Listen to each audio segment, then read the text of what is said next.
Hi, everyone. Welcome to the latest installment of Direct Connect. I'm glad you could join us today, and hopefully we'll have an exciting presentation. I'm sure it's going to be great.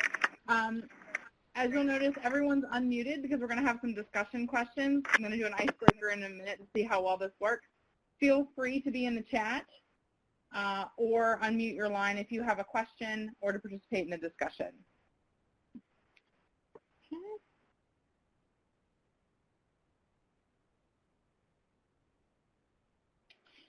All right, so we're going to start off today with some introductions. We have a great group today. I'll get started and then I'll send it around in the virtual circle. And feel free to chime in with your introduction until we have everyone. You can also feel free to use the chat if that's easier for you. I'm going to introduce myself. My name is Marika Johnson. I am the Director of Member Services for Youth Move National. I am located in Pittsburgh, Pennsylvania. And the question for the group is, who is a leader that you admire and why? So I had some time to think about this, so I'll extend my answer a little bit so you guys will have time to think. So a leader that I admire is a local leader here in Allegheny County. It's actually my old boss. His name is Mark Cherna. He's the director of the Department of Human Services here for the county, and I have always admired his work, and when I got the chance to work for him, it was great. The reason I admired his work was because he really took the time to listen to folks and get ideas and feedback from all kinds of groups of people, and he was also willing to take risks and try out new things, and it wasn't just the status quo and do things the way they've always been done. So he's really done a lot of changes here in our area, and so I admire his leadership style in that way. So if anyone else would like to chime in, I saw that we have Northumberland County, so Judith Davis, if you want to introduce yourself, since you already did in the chat, I'll call you and then you can go around. Or anyone else who'd like to go next. I'll go next if no one wants to volunteer. This is Maddie. Hi, Maddie. Hi. So my name is Madeline Zielinski. I am the Youth Move Indiana State Coordinator. I live in Indianapolis, but I work all over the state. A leader that I admire would be Jane Addams. She founded a community house sort of thing in Chicago back in the beginning of the century, which was sort of like an integrated care model where they had this big, like it was a whole block of different buildings, and it was sort of an ease of access for youth and families. She helped to like coordinate with those youth and families and like make sure that the kids had everything they need, like back before there were regulations on factories and things like that. So the kids were like working in factories, and so they had all of these challenges. And so that's why I really admire her, because she helped to like bring the families together and like address the needs of the community and help make those needs known in an era that it was mostly just men who were the decision makers. And sometimes the needs of the family fell short of the like gains of capitalism. And she was also an open lesbian, so I think that that's pretty cool for the time period. Thank you, Maddie. I'll go next. My name is Stephanie Sykes, and I am actually only joining you all via phone today. I'm from Kentucky. I'm one of 2 state-level Healthy Transitions youth coordinators here. I'm in between sites.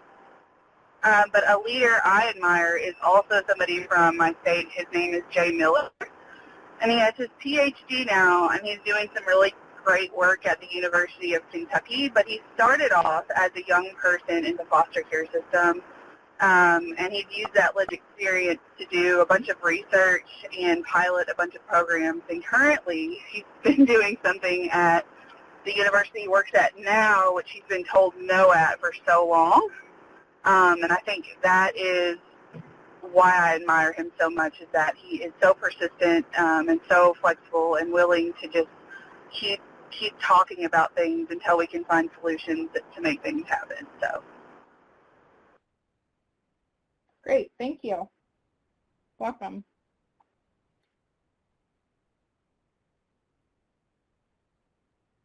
Hi, can you hear me? Yeah. Hi, this is Danny Walsh from Youth Move, Massachusetts. I am the youth program manager of my state's youth chapter. It's a statewide Youth Move chapter in Massachusetts. A leader I admire, so I'm going to go a little bit less historical or political. J.K. Rowling is probably one of my favorite people ever, but she's also a huge leader of mine because she's somebody who, has her own story, but also, her book got turned down a lot of times before it became published, and now it's, one of the most beloved series of our time, in my opinion, the Harry Potter series, so I admire her for, someone else said, for her persistence, and just, she dealt with a lot, but she didn't let that stop her, so. Great. Those are great leadership qualities. Thanks, Danny.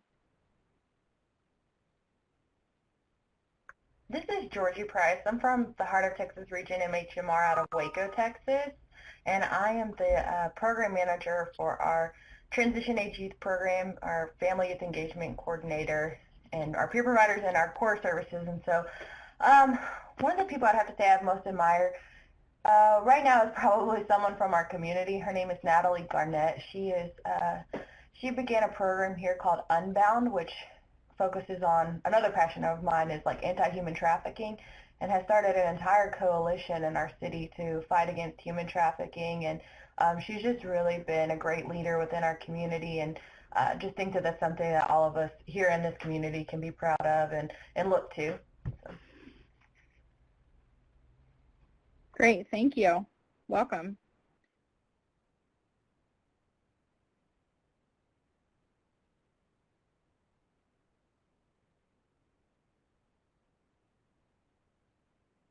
Anyone else willing to introduce yourself over the phone?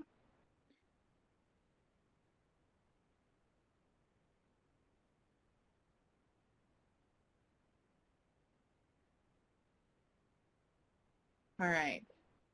Well, you can continue to introduce yourself via the chat box if you're able. If there's no other takers for phone introductions, that's understandable. And I will throw it to our presenter to introduce himself. Shaku, take it away. Okay, thank you. Hi, everyone. It's great to be here with all of you. I'm honored to be part of the Youth Move Connect project here. And to hear a lot of what you've shared already is getting me pretty excited about what we're going to discuss today. So for me, my name is Chaku Mathai, and I'm the director for something called the STAR Center, which is one of the 5 national technical assistance centers funded by SAMHSA. And we love collaborating with Youth Move National, and I've enjoyed working with Marika and Johanna and Hannah and a number of you around the country as well. So I live in Rochester, New York, and which is upstate New York, western New York, near Buffalo, in between Buffalo and Syracuse. And a leader I admire is, just to kind of throw in my answer to that, is a man named A.T. Ariyatne. That is what came to mind. He's a Sri Lankan activist. And a quote that he had has kind of stuck with me for a long time. And that's, when we try to bring about change in our societies, we are treated first with indifference, then with ridicule, then with abuse, and then with oppression. Finally, the greatest challenge is thrown at us. We are treated with respect. This is the most dangerous stage. So actually, I'm going to ask you about that question a little bit later, but that's always stuck with me and challenged me to really think about why it's the most dangerous stage to be finally respected after all that struggle. So that's me. I'll say a little bit more about myself as we proceed into the presentation. I just want, as far as my own work and why I'm involved in this work, is that I started out involved in a peer youth move, not a formal youth move organization, but a youth leadership organization that brought together, we kind of organized ourselves as teens. We were in high school and needed to create a safe space for ourselves, And I didn't know about it. There was just a few people who had just started. I had just attempted suicide, and my father had reached out to someone in his church community, and that father, when my father told this other man, my son just tried to kill himself. He's on drugs. He's struggling. He's I don't really know what to do. He's in the hospital, and this other man said, me too. His son was also struggling, and they had just a month before brought together families and young people to organize this recovery center of that they just renovated an old horse barn and put that was across from the high school, the parking lot from the high school, and threw a pool table in it, foosball, ping pong table, a bunch of couches, and a picnic table. There was a soda machine, and it said to the young people, here you go, this is your place. We're here to support you, but use it as you need to support yourself through the high school experience. And so that's where we were. And so before school, after school, evenings, weekends, holidays, that's where I was. That's where I went to get the kind of support that I needed in order to finally feel safe in my community and feel like I had a place to belong. And it's where some of my peer support efforts and that sort of thing started. So I have a personal stake in this, and I've been really excited about all that's happened, especially around youth leadership and all that has happened in your communities. So that's a little bit about me. Like I said, I'll share a little bit more. Marika, did you want to go into your objectives of the learning community? I think everyone can take a look at those. Okay. But for those of you who are joining us for the first time, those are our objectives, and we'll have some follow-up questions at the end about how Direct Connect met your learning needs today. All right, thank you.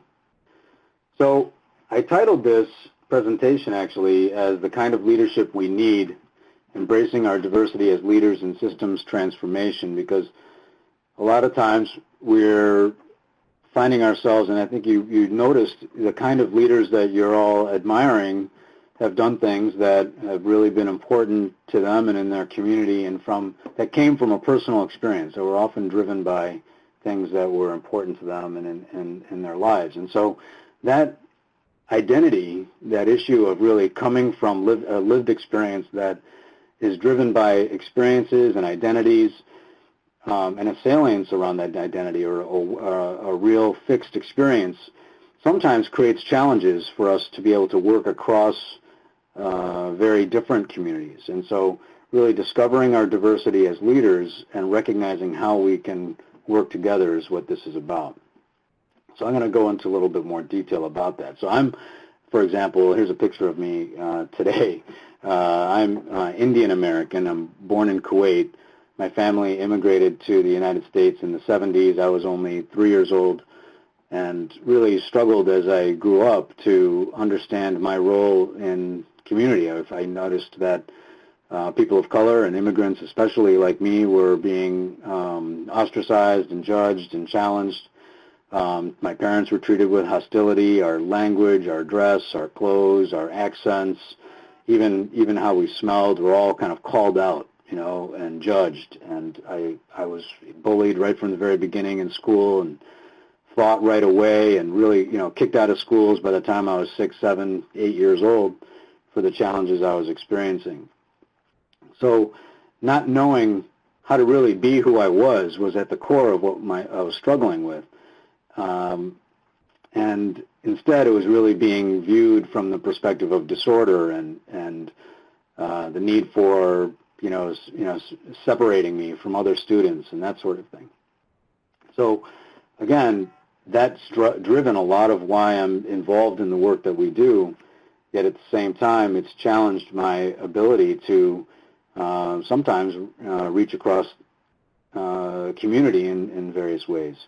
So I wanted to talk about that with this first story, and it's called the Peacock Story. And peacock is an animal that's from India and is often seen in India. I'm sure maybe you've seen it in your area.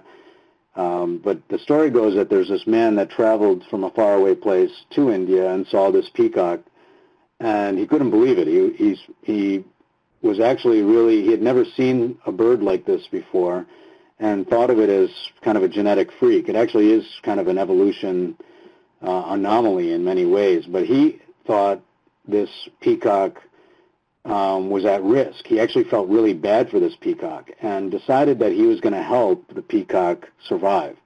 And what he wanted to do was help it become more like the birds that that he thought would survive. He wanted to standardize it. He wanted to give it a chance. And so he trimmed the beak back. He dyed the feathers black.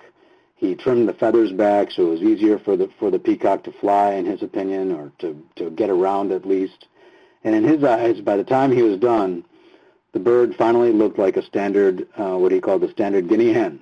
So it was a black chicken hen that he understood.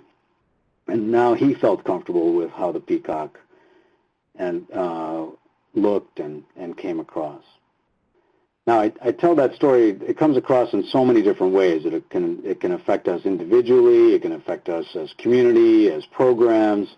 So, I want to let you react to it in whatever way you like. This is one of those opportunities for you to jump in and share what parts of the Peacock story you could relate to, and if there are any challenges that you face from your own leadership development that this Peacock story reflects. So I guess I want to bring it into a leadership conversation as well.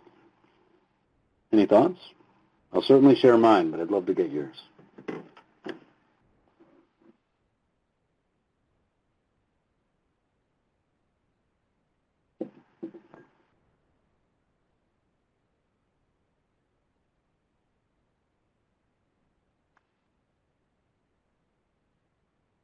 Wow, it's so quiet. I'm not even hearing crickets. I know.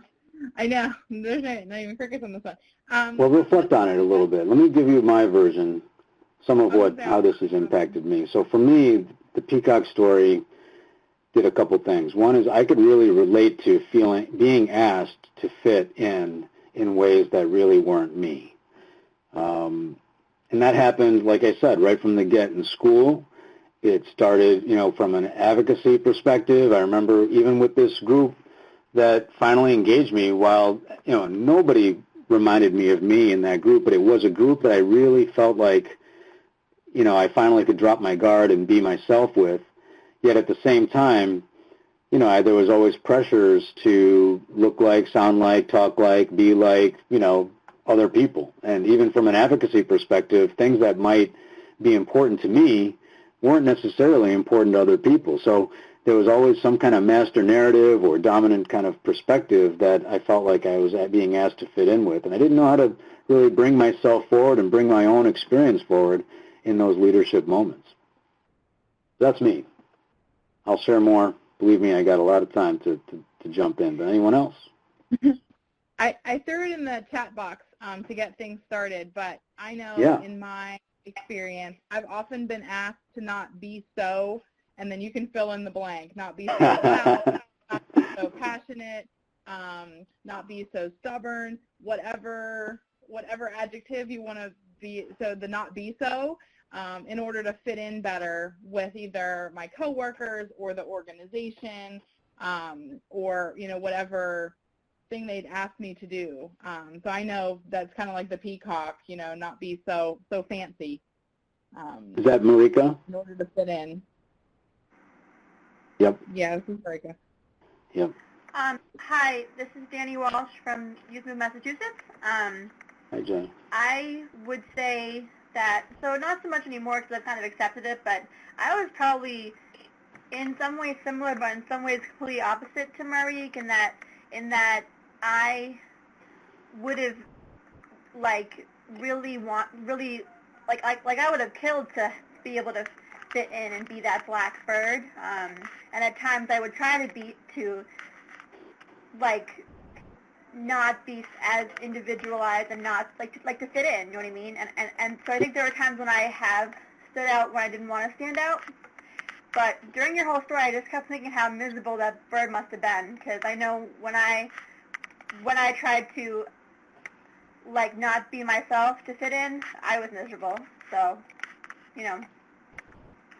Well, thank you, Jenny and Mariko. Those are great examples of how this story could be reflected on. Anyone else? So this is Stephanie from Kentucky. I can remember early on in my leadership journey being a part of like a foster care council specifically, and that's just kind of recognizing and that there being like a subtle message that, you know, if you don't agree with the agenda of the commissioner of our department, then you won't get speaking opportunities and you won't be able to, you know, get opportunities to be seen.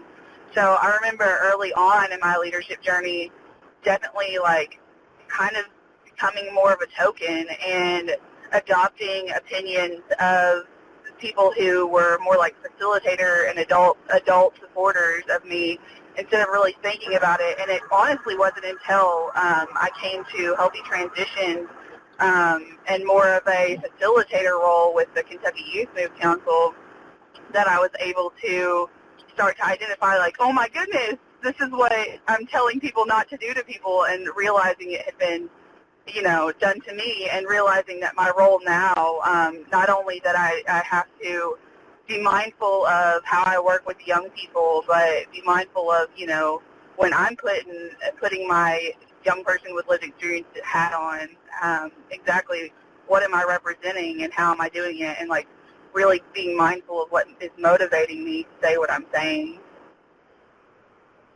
Right on. Thank you, Stephanie. Another great example. I can very much relate to all of those points. I mean, I remember with this very group that started, you know, back in, you know, this was December, you know, we started the group in November 1985, and I was 15 years old, and then by the time I was 16, they were asking me to be on the board of the organization.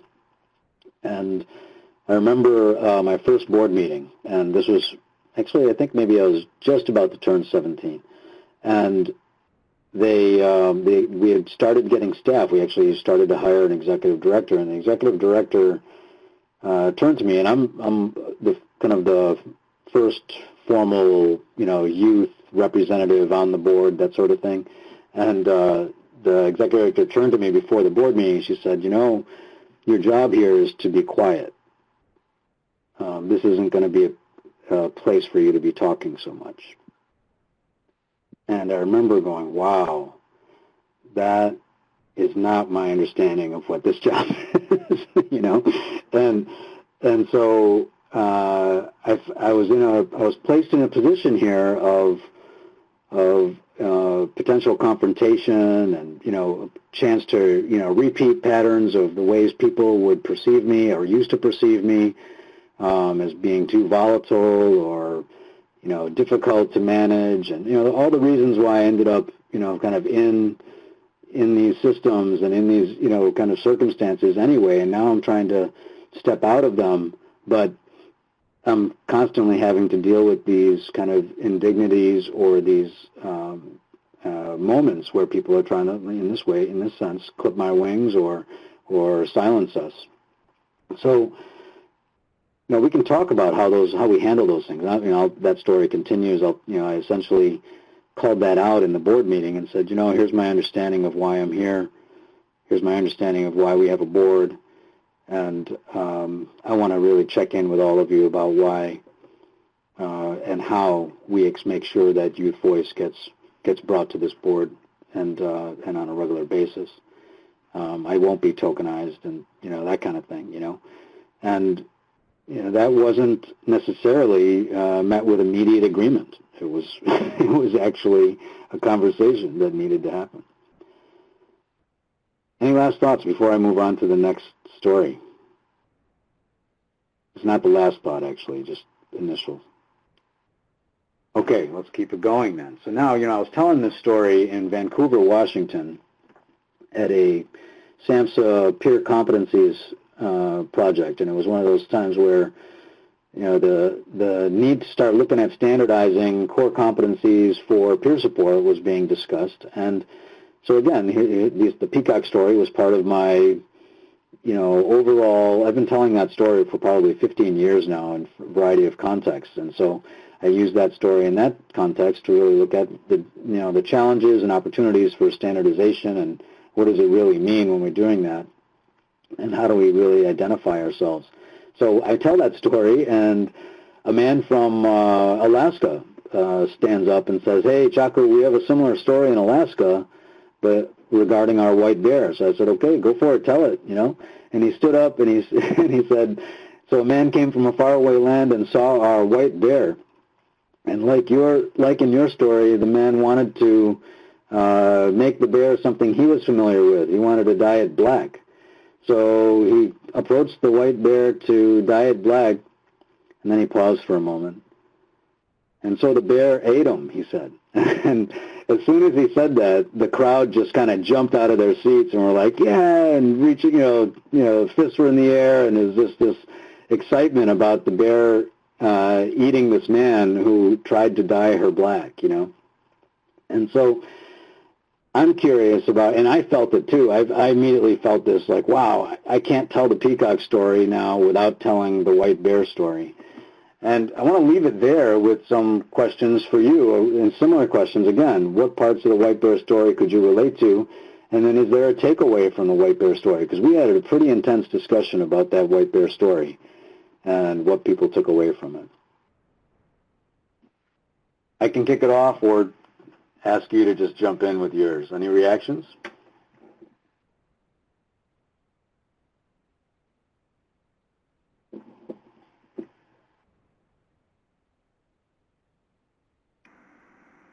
I see people are typing, which is great. Well, while you're typing, I can tell you for me, at first I was like, whoa, I'm not sure if I'm necessarily trying to say it's time to eat the man, but I was also really excited about the fact that this white bear knew who she was and was willing to, protect the integrity of who she was, and so in that respect, there was kind of this tension between, and as, Stephanie and Jenny and Georgie, you all kind of referred to this a little bit around the need to really be who we are, Marika, I'm sorry, around who we are, while at the same time, recognizing what's really happening in the room or in the community that we're in. So there's a tension there, and how we handle that is part of our leadership work. All right, I'm reading some great comments on here, so check out the chat. One I think I see here, I'll read from Maddie. It reminds me of our youth who advocate for first responders working with youth with sensory issues. When these youth aren't handled with consideration for their differences, the officers are placed in danger. I love, Hannah says, I love that you followed the Peacock story with this one, Chuck. I think there's a time and a place to stick it to the man and really be aggressive about our leadership and advocacy. But at times that can be very counterproductive to our end goals. And Marika, all these folks who told me not to be so, whatever it is, or too much of something, are not part of my world anymore, and I tend to be more so when told not to. So these, again, these are great comments about this initial concept of what are we really facing in this environment of leadership, and especially as young people, what are the messages we want to give to each other or to give to people coming in from coming in behind us as emerging leaders? Those are the thoughts that we want to consider. And then another thought that Sue wrote, I translated in my cultural thoughts of this once consumed and processed too will pass. Wow, that's powerful. Very nice. Okay, so let me keep going. So here's another interactive question. I hope you get a chance to react to this. I'm curious what your image of leadership is. I saw some of it when people were writing and expressing the kinds of leaders they admire, but any images of leadership, or, what it actually means, not necessarily the role, but the word itself.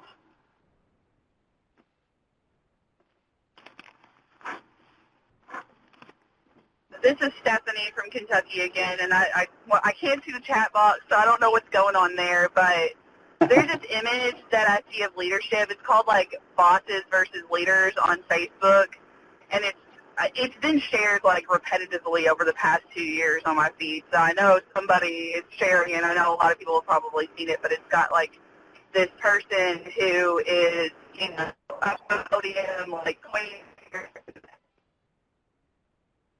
Oh no, you're breaking up. A leader. Oh, I'm sorry. Okay, just repeat it again me? in terms of it's something and. Okay. Yep. The Facebook post has like an image of a boss, which would be somebody like standing on a podium, and a bunch of like individuals dragging the podium, and the boss is standing up there pointing their finger. It's obvious that they're like demanding things from them. Where a leader is involved in the crowd. It's like involved in the audience and dragging the podium with the people. Very good. So here it was bosses versus leaders. Got it. So it's about leadership is about being involved and in the community, not necessarily directing or coming from the top. Did I get that right? Yes. Yes, okay. That's right on point. All right. And Stephanie, thanks to our facilitator at the Institute, we found the image, so it's in our chat. So everyone else. All right, there it is.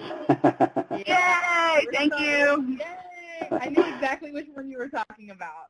And also, Maddie says she sees being the trunk of the tree, supporting branches and leaves by connecting them to resources and the roots. And I really like that, Maddie. That's kind of what I envision, too, with leadership. Wow, yeah. Yeah, beautiful. And then Hannah wrote, Rosie the Riveter is the initial image that always pops into my mind. Must be my inner feminist. Very cool. All right. Well, let's go into a couple contextual points here. So moving into, what is all this leadership and why is it important right now? I really wanted to get into some of the systemic crises, not in a lot of detail, but I just wanted to put it into context. So there's never been a more important time for all of us to be showing up with our individual and collective hopes and dreams for ourselves and for our communities. So we have this very global economic crisis that's not just trickling down to everyone, maybe it's starting locally, but either way, there's global, national, statewide, local economic crises that are happening. Every single one of us can probably point to some kind of economic challenge that's happening in our communities. Part of that has to do with rising institutional and healthcare costs. So, it's been well documented. Now we have over $3.5 trillion a year spent on healthcare alone, and that just keeps going up. And the answers, part of it, we've discovered, are moving towards more home and community-based solutions, moving away from institutional care and towards more person-centered care and family-centered care, and involvement of young people and involvement of our families in systems. So a lot of the systems of care work that you've been involved in has certainly reflected those priorities. Yet they still come into conflict with a few other systemic issues. Another one is the prevalence of chronic illness and disability. So despite the kind of upstream focus of really getting more involved and engaged with young people and families earlier, there still seems to be this prevalence of, for example, 1 out of every 2 people in the United States have a chronic illness. 1 out of every, depending on where you are in the country, it's 1 out of every 4 families in the country to 1 out of every 6 families have a person with a disability in the family. Impact of unemployment and poverty is also incredible for people with psychiatric disabilities, for example. It's 85 to 95% unemployment. The poverty level, the lack of economic engagement has continued in many communities, including Rochester. In mine, we have some of the most severe poverty levels. We're in the top 5 cities in our 75 metro cities in the country. We're in the top 5 poorest cities in the country, and with second highest childhood poverty rates. So these are issues that along with racial, ethnic, and cultural inequalities, the disparity, or otherwise known as disparities. We're going to get into that a little bit. And from a workforce development perspective, these are all issues that affect us, and we all have something to say and have a stake in. So I'd like you to think about that just as we move into some of these more detailed issues. Health equity is one of the ones that seems to be something we need more of us getting involved in. I'd like to think that from a public health perspective, this has really taken off. And in some ways it has, where social determinants of health have finally become a recognized thing, if you will. It's like that it's actually something that affects people's lives over the long term, and that, for example, adverse childhood events and experiences create, longer term, over the course of time, have a direct correlation with health issues and social determinants such as poverty and racism. But at the end of the day, we're still seeing disadvantaged communities and social positions really determining whether people have a certain kind of health status. So if you haven't really looked into it yet, I'm encouraging you to check it out. Check out language and reports, that some of which I've referenced in our literature on the leadership presentation. But the recognition of health disparities, or inequities as I like to call them, are really about recognizing the difference in health that are linked with social and economic disadvantage. They're about looking at the kinds of things that people have to face. So let me put that into real context. So here in New York, for a long time, it was very clear that people were being discharged from psychiatric centers and hospitals at differential rates. So African Americans, for example, were re-hospitalized 3 to 4 times more than the other populations, especially the white populations in New York. So this disparity of rehospitalization, and then we continue to see higher numbers of African American people who are hospitalized and end up being hospitalized despite their maybe similar prevalence of mental health condition. So I guess what I'm saying is it possible that certain groups are getting referred to employment programs or community-based programs or less restrictive programs more than others? And what does that mean? And what does that mean for us in terms of how we address that? Let me stop there and just ask if there's any reactions to what I've shared so far. I know I've kind of jumped quickly from the leadership discussion into what we have to face.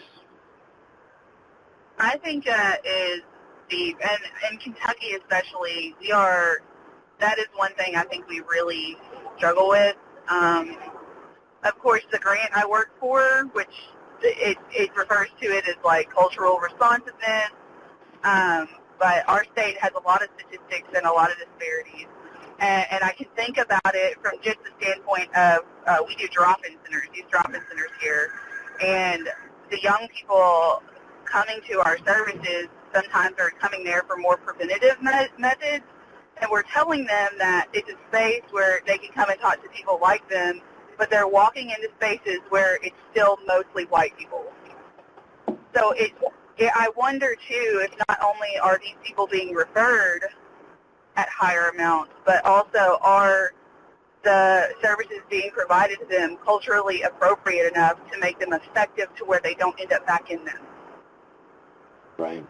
Yeah, you're absolutely right. So cultural responsiveness is certainly a piece of it, and many of us advocated for a long time for more culturally engaging and culturally responsive and culturally appropriate kind of environments.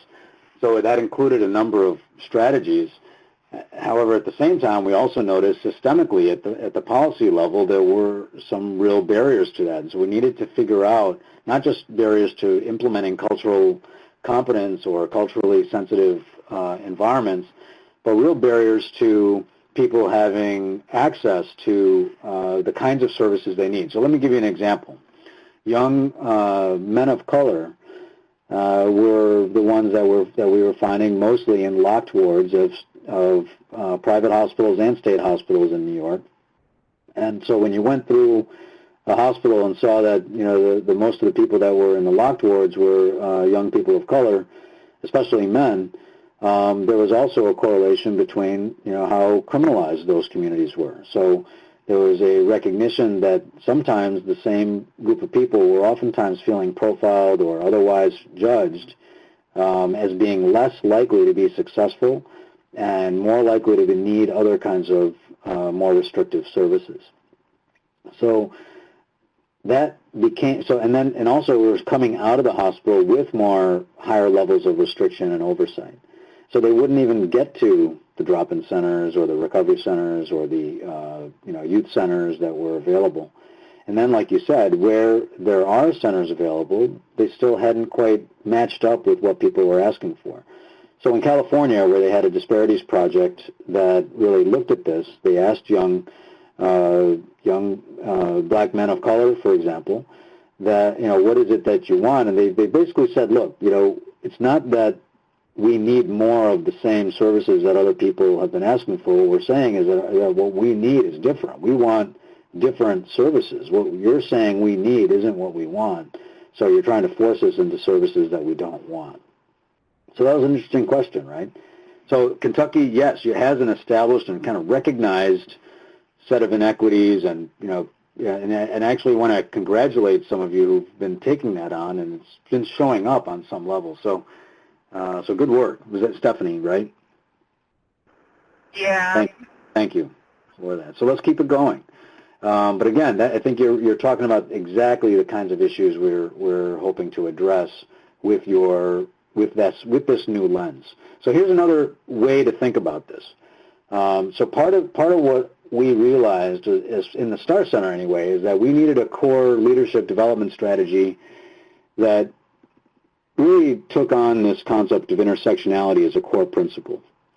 So if you haven't heard it before, here's a definition from Elena Havinsky, who put together kind of this report more recently to give a research framework for intersectionality. And I'll talk a little bit more broadly about it. But essentially what we're saying about intersectionality is that it promotes an understanding of seeing ourselves as human beings being shaped by the interaction of multiple social identities or locations, as she put it here. So we're not just informed by, for example, our mental health experiences or our experiences that, like, for example, being an Indian, that's not my only driver. I'm not, being a man or being heterosexual or being married or being an immigrant or my religion. These are all, and my age. All of these things have various levels of power and privilege, as well as various levels of marginalization and oppression. So when we look at organizing efforts, and if you look at your leadership practices as organizing around a single identity, you tend to fall into traps around who you're bringing into the movement and into your efforts, or maybe even into your services. So rather than really looking at the more complicated zone of understanding each other and ourselves from these multiple perspectives. Any questions about that first before I move on? All right, so here's a quick example about it. So one of the reasons why this came up, Kimberly Crenshaw and Pat Collins and a number of people started writing about this concept, eventually calling it intersectionality, but they called it a bunch of other things too. But there were things like, a court case where a woman was suing because she was not hired for a particular position in an organization, and the judge ruled against her because that organization had been hiring women. And that wasn't the only way she wanted to address the lawsuit, because she was a black woman. So while the organization that she was suing did start hiring women, and that's what the judge had been ruling around, they had not necessarily been addressing this issue of not hiring black women. And so this idea of having a multi-identity-focused even lawsuit was something that they hadn't seen before, and they threw that case out. So this is some of the kinds of things that intersectionality started to raise conversations about. But from an organizing perspective, these are some of the tenets that we wanted to emphasize. One is that we really, no matter how many ways we organize ourselves, we can't be reduced to a single category. So even though we're a mental health movement, let's say, for example, we're coming in with multiple identities, and those identities need to be recognized. When we're analyzing the social problems we're facing, so some of the things I just finished talking about, the economic crisis, the unemployment, the disparities in health, any of those issues, when we're looking at that, we can't really look at it from any single set of identities, and the importance of one category of structure can't be predetermined. So you can't really identify what level of importance an identity is going to have before you start looking at it. You're going to need to look at everything together. So, and then that last tenet that I have on this slide is about the power dynamics. There's real power dynamics that exist between the relationships of these social identities, that these are linked. So we'll talk about how that happens for each of us individually, and then how that happens over time in communities as well. So hang in there with me if this is feeling kind of heavy, but I'm sure some of you have already been looking at this before. The idea that people can experience, and I said this earlier, privilege and oppression simultaneously is what we're bringing up here. So it depends on the situation and the context we're in. So it's one of those things where, so for example, I'm an Indian man, and growing up in my Indian community, as I said earlier, was really a struggle for me because being raised in this country, I felt being Indian actually put me out when I was in school, and in the broader community I felt completely excluded, marginalized, and even oppressed by people wanting me to go back where I came from, even at the age of 6, you know. However, when I came home or spent more time with my own community, immigrant community, I was actually experiencing a great amount of privilege, being the firstborn of the man that brought most people to the country in the first place, and being, you know, the kind of the clan leader, if you will, next in line for that kind of leadership. I had a certain amount of privilege and power invested in me just by birthright alone. Even being a man allowed me to, of course, have a certain level of privilege and power that wasn't there for other genders, for example. So in that context, we can see how we can sometimes really perceive our experience in different ways. I hope I'm making sense about that. And then finally, this other thought is that when we're building coalitions, a lot of times when we're driving it around a particular identity, we need to take time to really look at how these other identities are starting to show up. And many of you have done a great job with this, so I'm interested in your examples of that. All right, let me stop there. Any thoughts or questions?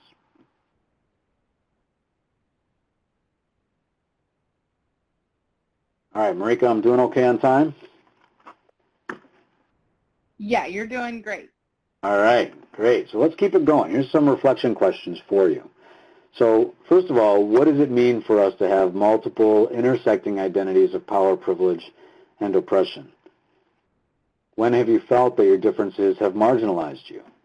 And how have those differences given you power or privilege? And what social groups do you belong to? Anybody feel like they're willing or able to share about that?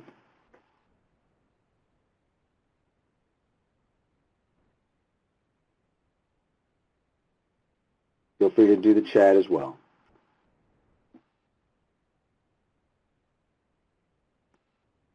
All right, so I have some people indicating the LGBTQ community, excellent. Sue Burtz wrote, cliques are those who support each other, unethical behaviors in class and culture, and immature stewarding, established communities in fear and ignore, not sure what it means, ignore orange from misinformation. So Sue, you might need to clarify that a little bit.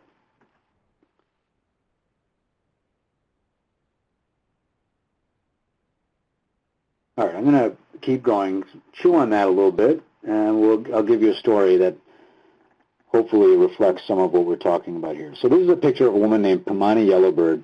Pamani Yellowbird is a mentor, an old friend of mine. She was a keynote speaker at a conference probably over 20 years ago now, where I was outside of that. It was a mental health conference. I was outside of the conference smoking a cigarette, and she was just about to go in, maybe minutes away from her keynote presentation. And I was actually in one of my upset moods about this issue of feeling like I had to fit in like everybody else, and I didn't feel like my story or my narrative and my culture was being honored or appreciated, and where did I fit is kind of what I was struggling with that moment. And she was willing to talk with me about that when we were outside as I was smoking a cigarette. And so she said something to me as I was, she listened to me vent about it for a little bit, and then she said something to me. She said, look, I got to go back in and present, but I want to tell you something. And she said something that has stayed with me ever since. She said, your power, you keep saying your difference, you keep seeing your difference as marginalizing you, but I see your power is in your difference. So your difference gives you power, and I'm just not sure you're seeing that yet. So when you walk in a room and everybody looks at you, that's a power moment, not a moment of exclusion. It's how you've been perceiving it. And that really twisted me up. I did not know how to take that. And she had to go, and I had so many more questions for her about that. And, that stayed with me ever since. And she's, helped me through that over time. So what that really meant was, for me, that the very differences that I felt were leaving me, out in the cold, were the kinds of differences that I needed to start learning how to speak from. And those were the kinds of moments that my experience were really going to possibly answer questions that nobody had ever even considered before. All right, I see some additional comments being made. So another person said, being a white pansexual female, I face almost no discrimination which makes it difficult to empathize with some of my advocates who face rejection and violence. Great point. She said, ignoring what I wrote here, I have no idea what I meant. It's difficult communicating on the chat. So no problem, Sue. Thank you. All right. So that question is really raising in terms of seeing our power being in our difference. Now calls upon us to really think about, wow, what role do we fill by existing, by being who we are? So that brought me to another exercise that another group was happened to be, probably maybe 10 years later. Another group out of Boston University, a woman named Uma Milner out of Boston University, and Maria Restrepo-Toro were doing a workshop, and they had brought in this social matrix template from a researcher, Judith Clement, that was using this with social workers. And what they did was they organized an exercise where we basically placed a dot next to each of these identities. Now, I know that's really small. If you're on the web and you're looking at this thing, it's kind of small. So I'm going to pump it up a little bit and show some more specific ones in a moment. But there are different identities, social identities here, everything from who your parents were and their years of education, your years of education, your sex, your gender identity, your marital status, your parental status, your immigration status, things like that, criminal justice involvement, language that you speak, that sort of thing, disability status, mental health status, and so forth. So what we did is we placed a dot on each line with the center of the circle being where we're most powerful and the outside of the circle being where we feel least powerful and maybe the most marginalized or oppressed. So there were various points where I felt like I had really a lot of power, and there were various places where I felt I had less power. And so I would basically dot that matrix, and then I started connecting those dots with a line, and then I shaded it in to show all of these various intersections. So that's the kind of format here that we're talking about, where you could see across, just even using these, education, sexuality, occupation, immigration status, income, gender, criminal justice, disability, language, age, race. these are all areas where you might have various levels of power. So I'm just curious how you might fill this out. I'm not going to ask you to do it today, but the question becomes, wow, how much do I know about my own sense of power, privilege, marginalization, and oppression? And what might that do if I know more about that? How might that improve my sensitivity to others, improve my ability to engage other people, and especially improve my ability to lead in communities that have diversity and support pluralism in that way? Let me stop there. Again, I'm going to ask for some reactions to this. So this is Stephanie again from Kentucky, and we've definitely started conversations around power and white privilege. I've gotten to practice this more actually outside of work. I'm helping to develop a church, which is largely African American. In fact, I was the only white member of that church for a long time. And I'm glad, it was like serendipitous almost, that I got education in college and some of my feminist study classes about my white privilege, because when I finally came into contact with this group of people, I learned that I needed to step back and kind of learn and not just assume my ideas were right, because as a white person, even though like I've grown up in rough situations and often have been the only white person in my neighborhood, I still have that privilege. And it's been quite a learning experience for me. And like, I don't know, it's just like I feel so much more connected to those people around me now, because I don't think, and we have open conversations about my white privilege too, and I think it helps not only to educate me, but to, help me educate my white friends that are like, what's that about, Excellent. Yeah, thanks for sharing that. And that's exactly what it's a perfect example of what we're interested in here, is if whether it's about race or ethnicity, that's one example of where privilege might exist or marginalization might exist. Well, at the same time, you, Stephanie, I'm sure, have areas in your life where you felt more marginalized and oppressed. So, and that's part of why you might even be active in this movement, right? And, very true. I am a white person. I was in foster care, and I'm a female, and I come from a low-income family. I spent a lot of time in homeless shelters, so that goes in that intersectionality where there's tons of places I have felt more oppressed. That's right.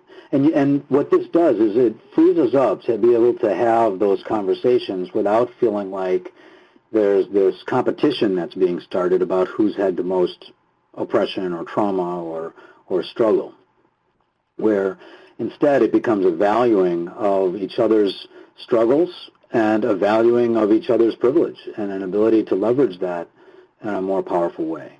So how do we, and I think, Stephanie, you spoke to it very well, I mean, how do we leverage the privilege and power that we do have for the empowerment and involvement and leadership of others, so that so we're not just kind of promoting ourselves or inadvertently, not that we're ever trying to.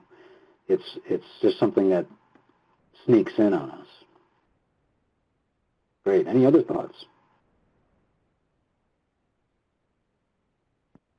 I think folks in the chat are talking about how much they like the social matrix, the visual, because we don't often talk about some of those areas of privilege that you kind of, even when we're talking, white privilege, we don't talk about immigration status or income.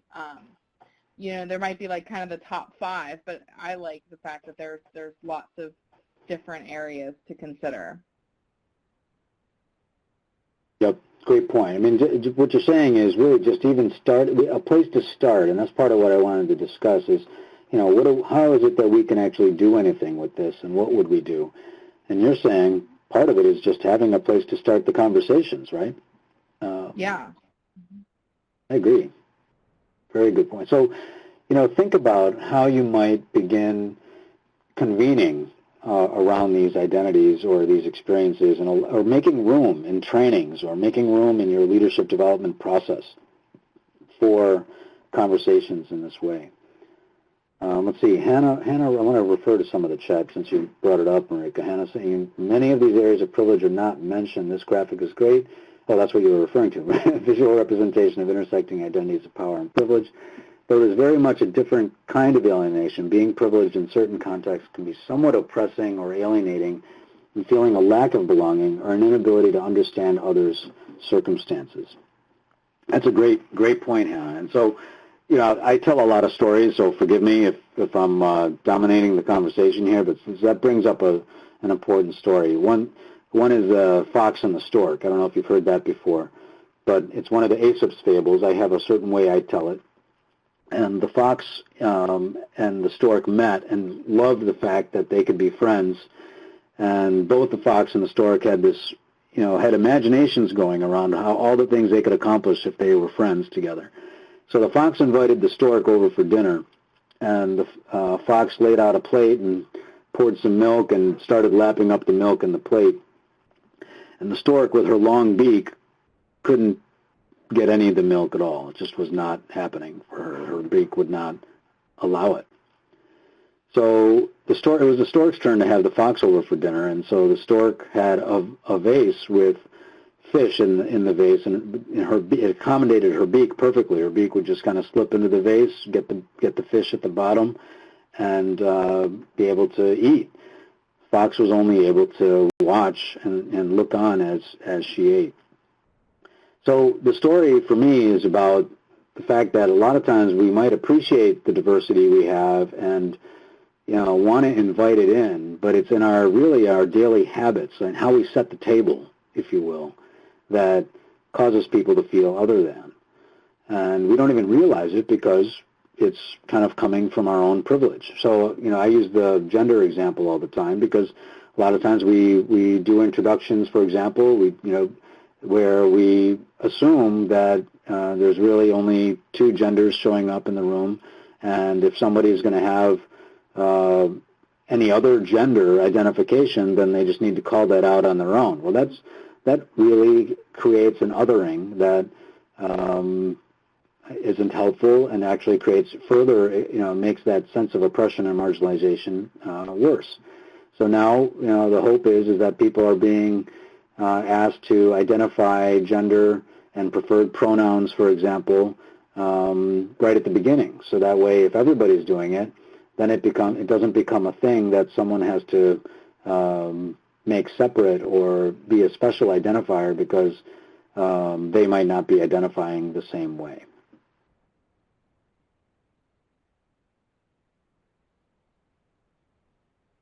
So I'm not sure from a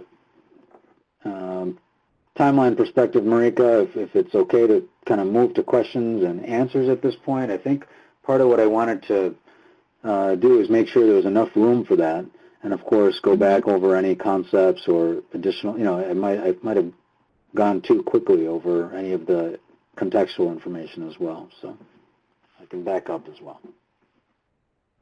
Yeah, we can open it up for questions, and if anyone needs us to go back slides, please let us know. For those of you on the phone and not looking at the presentation, if you give us some keywords, we can go back and take a look, and if you have any questions.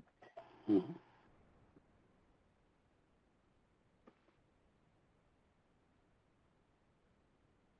And you can continue to use the chat box, and I'll moderate the chat if anything gets typed in there. I see someone's typing now. Great. Well,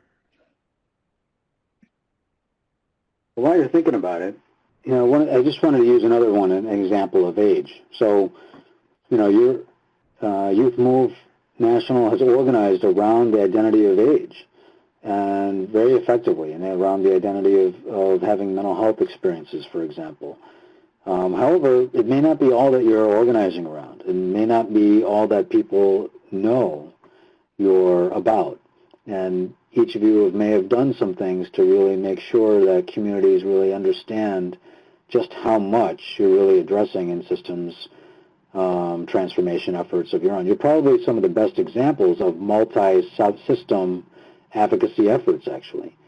And may not even be getting, you know, credit for it, you know, in that regard. But you ought to be. So I think that's an important point. I just wanted to emphasize that as an example. All right, Hannah, I have a question from Hannah Kachako. Can you talk to us more about how you used your differences to develop your leadership? Yes, I can. It's a great question. So let me say that, one of the first ways I realized that my differences needed to show up from a leadership perspective was in my own narrative, in how I told my story. I would listen to people tell their stories, even see how people were trained to tell their stories, and realize that didn't fit for me. I wanted to introduce myself differently. People at the time, this is back in the 80s, were starting with, for example, with diagnosis and with kind of system involvement or something like that. Whereas because of my cultural differences, it wasn't that I didn't have system involvement and didn't have necessarily diagnoses to share and things like that, but in many respects, it wouldn't have made much of a difference to my own community. In other words, that's just not the kind of stuff that we would have listened to. So I wasn't going to find any more Indians coming forward if that's all I introduced when I said, like, here's what I want to advocate about. But if I talked about the exclusion of exclusion of our people in our community in schools, or violence, or struggles, or issues of immigration, some of those kinds of things, people did come forward, and I realized that was important to me. So I wanted to lead my introductions with those kinds of stories. I wanted to make sure people knew my cultural identity. In fact, so for example, I'm born in Kuwait. That was important for me because it's been a part of my cultural background. My family is informed a lot by our Middle Eastern culture, and we have a lot of families still in the Middle East. However, I'm not Kuwaiti, and I don't claim to be. However, being part of the broader South Asian and Middle Eastern community has informed and also contributed to my work, and it's also contributed to my advocacy and allowed me to. It's helped me leverage that difference to be a leader and bring voice to communities that may not have necessarily been represented. And so it wasn't initially appreciated. It wasn't always valued. But then eventually it was. There's kind of a ton of other examples. I mean, just the example of age alone was one of them. But also another one is when I started talking about the fact that I had experience with drug addiction. There was real divides in the mental health and addiction recovery communities. And when I started talking more openly about having experiences with both mental health and addiction recovery, excuse me, it kind of forced people to consider how our systems both systems and communities were collaborating or not. And so if they weren't collaborating, and if some of the barriers that we were struggling with were actually a result of such fragmented systems and siloed systems, then that allowed me to become a bridge. I became a bridge builder in that regard, and able to really answer some of the tougher questions that people were struggling with at the time. And I hope that answers some of that. I certainly have other examples too. You're welcome. Okay, Hannah's saying yes. Anyone else? Mm-hmm.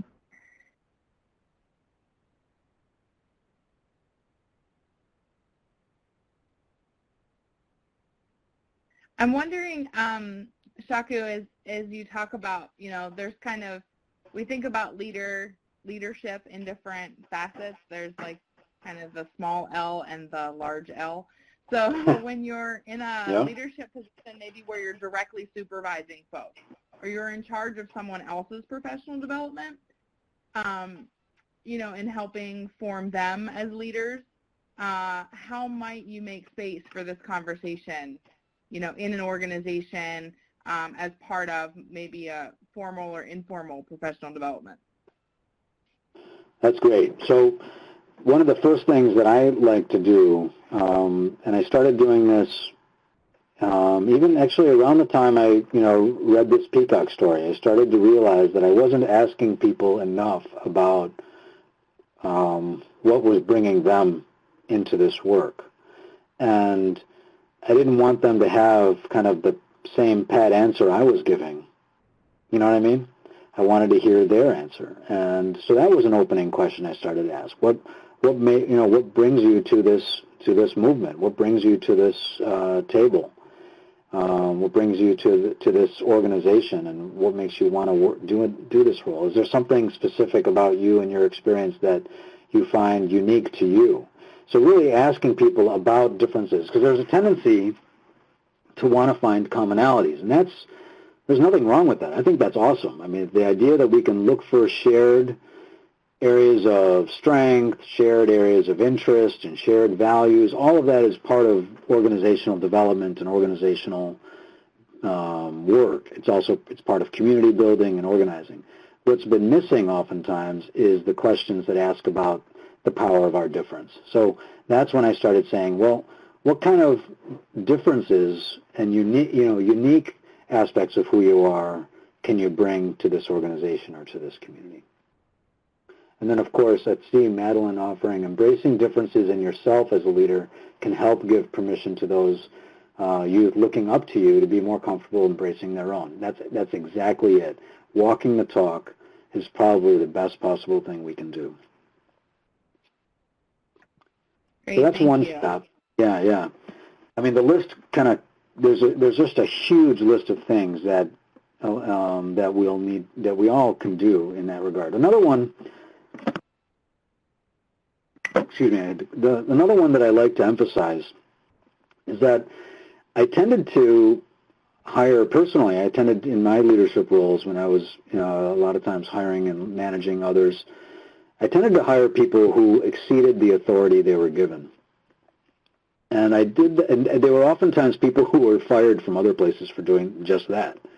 I liked people who were willing to step out and kind of challenge what was comfortable for them, or even step out of predefined roles, or challenge my job descriptions to kind of ask me to consider additional responsibilities or duties. I liked that because, first of all, people were, coming to the organization with passion and power and wanting to really utilize it. I didn't have as much problem working with people who were exceeding that authority that they were given because I knew that the work would get done. It was easier to kind of help somebody become better at things that they maybe weren't as good at. I was in that same boat. I was able, there were things I needed to improve about, my skill set in a variety of ways, and I was willing to do that. But I also didn't want to be held back about things that I was really able to do and good at. And I needed people to support me in that. So if I had a spark, I wanted you to know about it. And I wanted you to support me and embrace that. So having people that have your back and are willing to, stand up for you really makes a difference too. That's great. Mm-hmm. And Hannah in the chat says, meeting everyone where they are, both strengths and challenges, is helpful for that as well too. That's right. Absolutely.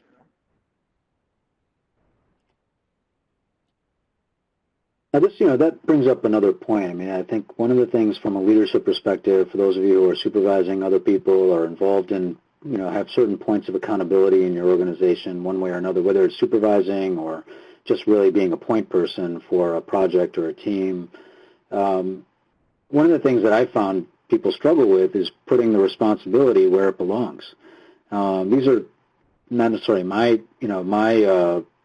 concepts. These are concepts that come from, there's a book, for example, called Leadership on the Line, Staying Alive Through the Dangers of Leading. Ron Heifetz, Martin Linsky wrote it, really about the kind of leadership we need is leadership that shows up in action and really asks tough questions and does some of it. It's not just having a role. But I guess I'm bringing that up now because this idea of having people feel accountable for levels of responsibility and being open to being held accountable for that responsibility while at the same time learning how to grow and improve. So if we're struggling with, let me just kind of use the example of people of color. So one of the things that we've recognized at the Star Center is that there's a disparity not only in our communities and those we're serving, and the disparity in the outcomes, health outcomes, but there's a serious disparity in the leadership in organizations as well. So there's for example, in nonprofits as a whole, there's only 8% of people of color are in leadership roles and governance roles in board of directors and executive management roles. And so I believe moving that needle and increasing the number of people of color who are in leadership roles will also translate towards a better understanding and capacity to serve communities of color and to increase those health outcomes. Now, I bring that up because a lot of times I've even asked organizations that I worked for and worked with to hire people of color in some of the most diverse cities in the world, New York City being one of them. And people would still come back to me saying, oh, we did our best, Chaku. We recruited from the best communities ever, and we still couldn't find a person of color who had the skill set we needed. And I found that amazing to me, that that was the case, that despite all of the skills that people have, that there was somehow an inability to find the right person to be a fit for a leadership role. It's something to really consider. Like, what is it that we're afraid of doing? Are we afraid of is there a change that might be necessary in the way we bring leadership and accountability towards others? Are we not really asking let's use people of color as an example, to be in leadership roles and to engage those? Or is it that, like me, are people of color in our communities resisting the opportunity to take a chance at a leadership role because it feels like, in some ways, maybe it feels like we're selling out, or, I didn't want to, I was a backroom guy. I didn't want to take a turn at the mic in the front of the room unless I was invited up. And even when I was invited up, I was oftentimes saying no. So it took some encouragement for me to take on those leadership roles because I didn't really quite buy that I was going to get to lead the way I would want to.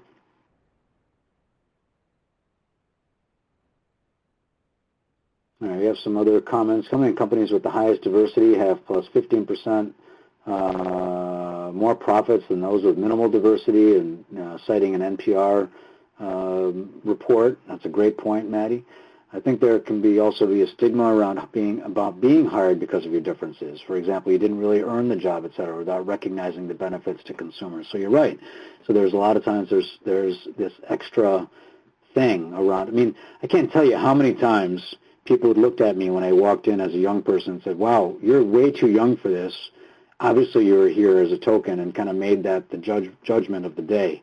And just constant. I mean, I was always kind of questioned silently or explicitly, but one way or another, I could tell there was a vibe in the room that said, this dude doesn't belong here, and why is he here? How did he get in the room? And so if you've experienced that, it's been tough to prove sometimes why we're there or how we got there. All right, another comment here. It can be those who are seeking to identify more diverse candidates may not know how to access those social networks and are afraid to access them because they don't want to feel uncomfortable. It's a great point. And so we definitely want to help with that as well. But I've noticed that even with access to communities with those recruitment strategies, that even when I've actually handed candidates to people who I know would be qualified, some of those biases still showed up. And Makita is actually pointing that out. There's a lot of unconscious bias that have an impact on hiring and promotion potential to leadership roles in certain organizations. So so this is how we can. So this intersectionality thing, and these social matrix exercises and privilege exercises, these are ways in which you can help decrease those blind spots and help some of those biases become addressed. And I would recommend that we just start making these more explicit conversations and encouraging people to, and I think there's probably some principles of that kind of communication. One is discomfort. We need to sit with some discomfort and be open to the fact that not everything's going to have closure. I can't tell you how many uncomfortable conversations I've had that have yet to have closure in my life today. There's a lot out there right now. But I still needed to speak my truth. I needed to, give other people the benefit of the doubt and show respect for their point of view, even if I didn't agree with it, and not feel like that, that those points of view are going to be forever entrenched, that maybe we can find some ways together to move together. And so, I kind of, in the interest of time, maybe I'll leave you with this last quote. There's a woman, an indigenous community advocacy in Australia, the apartheid movement in the 60s, Willa Watson, although she doesn't like to get recognized for it, she was part of the movement there, was asked after they had been doing a lot of apartheid advocacy. She was asked, like, how can we help you? We want to help. We recognize the issue. And she has this famous line that's been out there for a long time. She says, if you want to help, you're probably wasting your time. But if your liberation is somehow bound up with mine, then let's work together. So again, if you want to help us, you're wasting your time. But if your liberation is somehow bound up with mine, let's work together. So that doesn't even mean that the liberation has to be the same liberation. But if somehow what you're pursuing is connected, or your liberation or your freedom that you're pursuing is somehow bound up or involved with my own, then we probably do need to work together. That's a way to bring some of these connections into the mix. Marika, should I bring it back to you? Yeah, sorry, I was on mute. Yeah, that was great. I appreciate the discussion and the questions. Does anyone have final thoughts or questions for Shaku before we wrap up for today?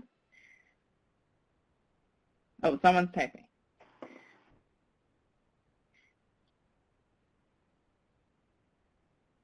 Any resources you could send along? Oh, sure. So, sorry, go ahead.